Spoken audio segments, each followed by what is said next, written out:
Hey everybody, Charlie 902 here. Welcome back to Star Citizen. Today we're in the Everest Harbor cargo area, and we're going to talk about the Constellation Taurus right after the intro. Stay tuned.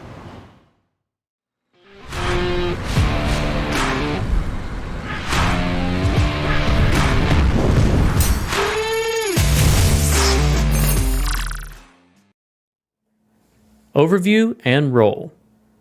The sales page says, enjoy the adventure of a multi-crew Constellation on a budget. The Constellation Taurus is a dedicated freighter, fully configurable, but without all the bells and whistles. The Taurus is a great way to get started with crewed ships. Its role and focus is medium freight. The size category is large, and its dimensions are 70 meters in length, 27.75 meters in width, 15.25 meters in height. Its crew size is officially 4, 1 pilot, 2 co-pilots, and 1 gunner. Hey everybody, Charlie 902 here again. We are on Magda, and it is a super cold day here today, but it's a great place to get a good look at the Constellation Taurus. Let's go ahead and look inside. Look at that ground texture, by the way, while we're here. Yeah, I've got a survival estimate of 27 minutes. It is negative 57 C out here. All right, so Constellation Taurus. First thing I notice, I love the paint job. The silver and yellow, very industrial looking. I love it. It looks very good on the Connie. We can see the VTOL fans.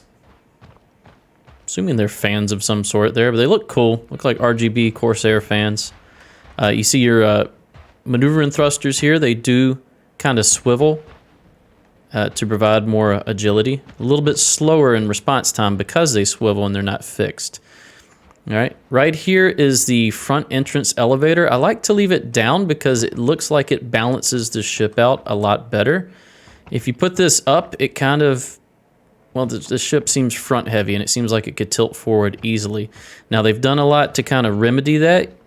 You'll see on some of the video here, some of the B-roll that I have, that the landing gear pushes forward quite a bit when you go into landing mode to kind of offset some of that tippiness that the ship has, and to kind of balance it a little better. And it's a really nice touch, especially with this version of the Constellation, which is longer than the standard Constellation. And I'll put some footage up of a side-by-side view so you can kind of see how much longer the Taurus is than the Constellation Andromeda, Phoenix, and even Aquila. Hope I pronounced that right, Aquila. Here's the back of the ship. You'll notice there's no Merlin docked here, and that's because, well, we'll get inside and we'll see it. There's some texture issues up there. But that's because there's extra storage back there, shielded storage. So let's go on and get inside before I freeze to death. And for real, look at this. This looks really good. They've really improved the shaders and textures, tessellation here on these planets. I hope I'm using these words correctly. I'm not a game designer. I'm just a guy that likes spaceships in a game. All right, let's go up. So one of the coolest things about the Constellation, other than this little airlock you get to go in here, is this view.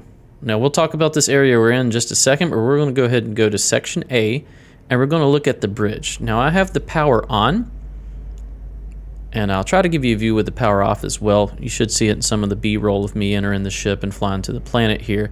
But you get a great view walking onto the flight deck here with all the lights off and just seeing the light come in through the canopy here.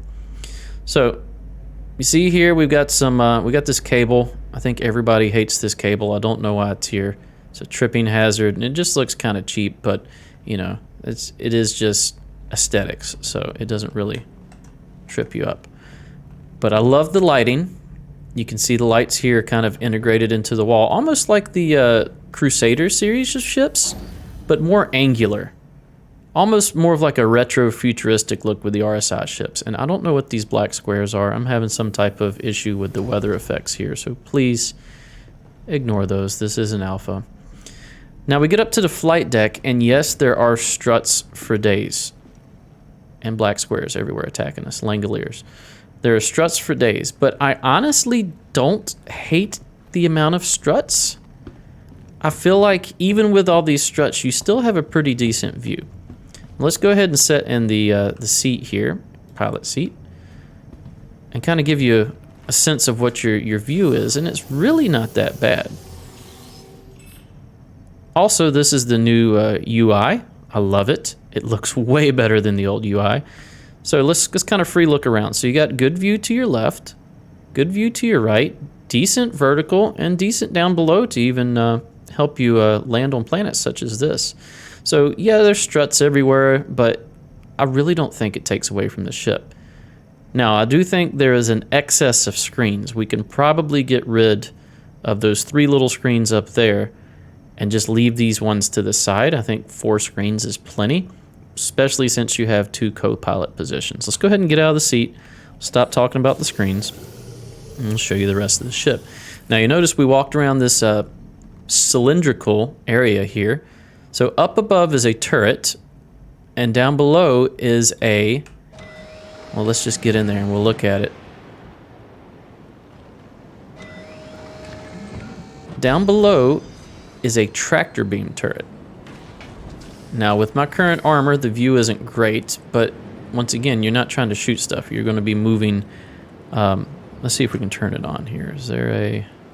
Here we go. Power on is apparently this. There we go. You can control a tractor beam. Now, the cool thing is, with the cargo bay down, you could theoretically grab some cargo, throw it in the bay, grab cargo out of the bay, throw it out of the bay. So I really like that they did this with the turret. I think it's a good balancing issue to kind of remove some guns from the ship, but also add functionality. The view's not great. You don't flip upside down like some of the other ships. I would actually kind of prefer if you did do that, but yeah, you can't have everything, right? And then in the top here, let's see if we can access the top turret. It's bottom. There's the top.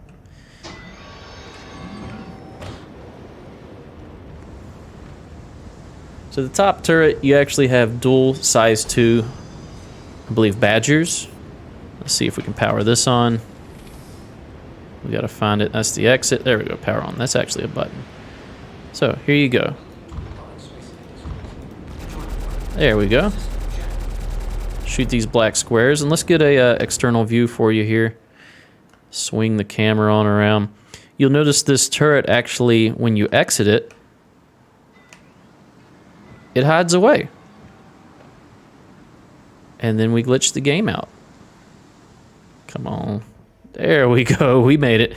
Let's get out of this third-person view. All right. So it hides away. Oh, no. Oh, no. Oh, no. Oh, no, no, no, no, no. We fell in. Maybe I can enter the turret.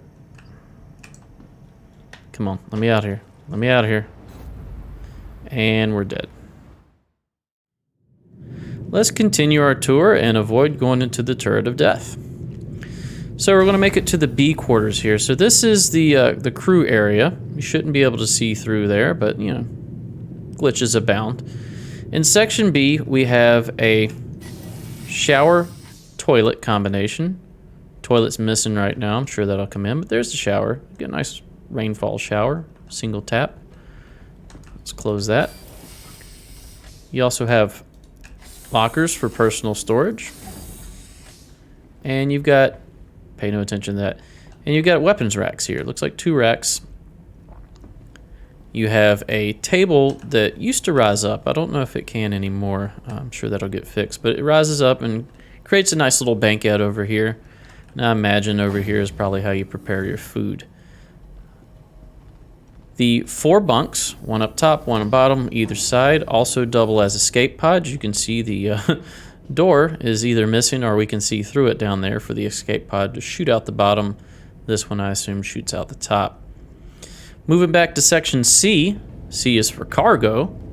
Look at that cargo grid. Huge cargo area with catwalks on either side, and I love this. Look at this, you can see the missiles in here. All right, you also have an airlock on either side. Let's go ahead and open that, see what happens. Boom, you can, well, just vent the whole area here. That's so you can dock, which is a upcoming feature. Let's go ahead and look down at the cargo bay. There is a button here where you can open the cargo bay. And you see it goes down.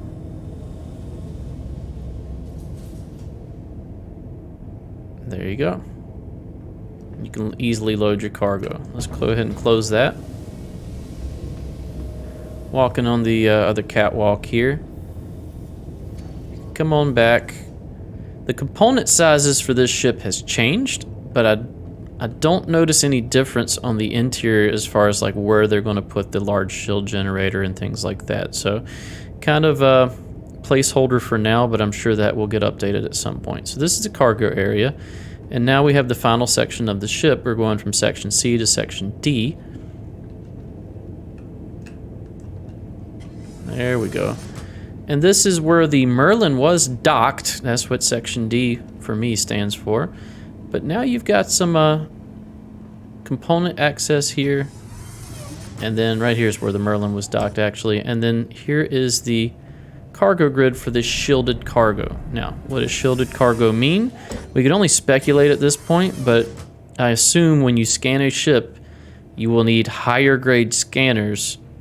Or maybe you won't even be able to scan this area without physically coming on and looking at the ship. Offense. The Constellation Taurus comes with 4 size 4 CF447 Rhinos laser repeaters for pilot-controlled guns. For missiles, it has 24 size 2 Strike Force 2 missiles, those are cross-section. And for turrets, there's 1-man turret with dual size 2 CF227 Badger laser repeaters. Defense. The Constellation Taurus comes stock with shields, 1 size 3 Stronghold Industrial Grade C. This is an upgrade for all Connies in patch 3.14. For power plant, it has 2 size 2s Diligent Industrial Grade Cs. For coolers, it has 2 size 2 Cool Core Industrial Grade Cs. And armor is not yet in the game. Mobility. The Constellation Taurus has a SCM speed of 144 meters per second, with a top speed of 911 meters per second. This ship does have VTOL capability, and its hydrogen capacity is 660,000 liters. Its quantum drive is 1 size 2 Bolon Industrial Grade C, with a quantum drive fuel of 3,000 liters. The range stock is 459 megakilometers. That'll get you from Port Olisar to Microtech 8 times. It has a yaw of 25 degrees per second, pitch of 25 degrees per second, and a roll of 65 degrees per second. Utility. The Constellation Taurus has a cargo capacity of 174 SCU, or you can place some vehicles and mix and match. It has 4 bunks which double as escape pods, individual storage, shielded rear cargo section, a shower and toilet, weapon storage, and a tractor beam turret. At this time, the Constellation Taurus is not meant to be modular. Final thoughts. The cost of the Constellation Taurus is $150 as a war bond purchase, that's fresh cash, or $190 worth of store credit, and it's currently not for sale in the game yet, but it should be next patch for Alpha UEC. What I like about the ship is the size and the large shield, which is very helpful for soaking up damage.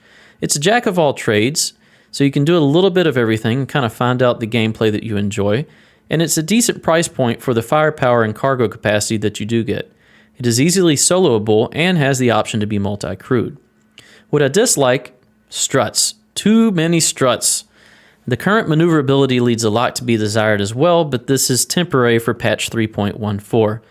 I think this ship will be a stepping stone to either a better gunship or a better cargo hauler. The changes I'd recommend, I would like to see the landing gear integrated better with the front elevator to where when you activate the landing gear, the front elevator automatically comes down and acts as a landing gear as well. That would prevent that ship from looking like it's front heavy and that it'll tip over. I'd also like to see a little bit less struts and maybe a little less screens in the cockpit. Would I recommend the Constellation Taurus? Well, while I like the ship, I would purchase it with in-game cash. If you must pledge $150, the Retaliator base may be a better purchase as it's fully modular and can be later upgraded to the Taurus if you so desire. The Hull B at $90 carries double the cargo of the Constellation Taurus. Well, that's it for my review of the Constellation Taurus. If you like my content, please consider a like, a comment, and/or a subscribe, and we'll see you next episode. Bye-bye.